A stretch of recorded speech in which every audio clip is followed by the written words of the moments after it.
మన శివశంకర్ వరప్రసాద్ గారు అలరించారా, నిరాశపరిచారా తెలుసుకుందాం.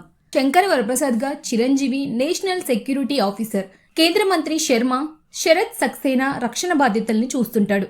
మంత్రి కూడా శంకర్ వరప్రసాద్ని తన కుటుంబ సభ్యుడిలా చూస్తుంటాడు. భార్య శశిరేఖ నయనతార నుంచి వరప్రసాద్ విడిపోయిన సంగతి తెలుసుకుని ఓ బోర్డింగ్ స్కూల్లో చదువుతున్న తన పిల్లలతో కలిసి గడిపేలా ఏర్పాట్లు చేస్తాడు మంత్రి. టీఏటీగా ఆ స్కూల్లోకి అడుగుపెట్టిన శంకర వరప్రసాద్ తన పిల్లలకు చేరువయ్యాడా?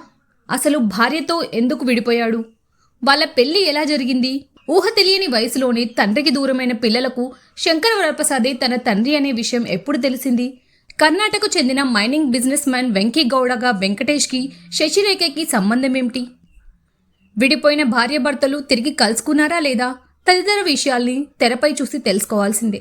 పండగకు వస్తున్నారు, అదిరిపోద్ది సంక్రాంతి అంటూ వచ్చిన ఈ మూవీ అంతే ఆహ్లాదాన్ని పంచేలా ప్రేక్షకుల ముందుకొచ్చింది. కథ చెప్పాలి, కట్టి పడేయాలన్న ఆలోచన కంటే థియేటర్కి వచ్చిన ప్రేక్షకుడిని నవ్వించాలన్న ప్రయత్నమే ప్రధానంగా కనిపిస్తోంది. గతేడాది ఇదే పండగకు వచ్చిన సంక్రాంతికి వస్తున్నాం తరహాలోనే లాజిక్లు, ఆలోచింపజేసే సందేశాలు, హృదయాన్ని మెలిపెట్టి భావోద్వేగాల్లాంటి అంశాల్ని పూర్తిగా పక్కన పెట్టి తన మార్కు వినోదంతో పైసా వసూల్ సినిమాని చూపించాడు దర్శకుడు అనిల్ రావిపూడి. కుటుంబ ప్రేక్షకులకు పక్కాగా పండగ సినిమా ఇది. చిరంజీవిలోని ఒకప్పటి టైమింగ్, ఆయన నటనలోని హుషారు, వింటేజ్ లుక్ మరోసారి తెరపై చూడడం ఆయన అభిమానులకు బోనస్.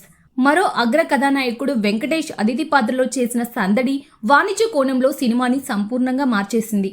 కుటుంబ కథల్లో, కామెడీ కథల్లో ఒదిగిపోవడంలో చిరంజీవికున్న టైమింగే వేరు. మాస్ ఎలివేషన్లకు పూర్తి భిన్నంగా చిరు పక్కా ఫ్యామిలీ మ్యాన్ అవతారంలో కనిపిస్తుండగా కేంద్ర మంత్రి ఇంటి నుంచి కథ మొదలవుతుంది.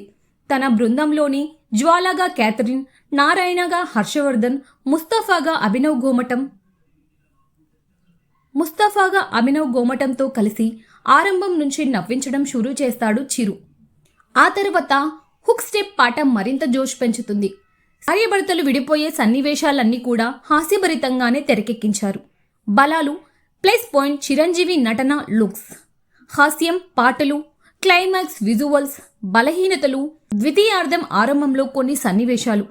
చివరగా శంకర వరప్రసాద్ గారు వచ్చారు, పండగకు వినోదం తెచ్చారు.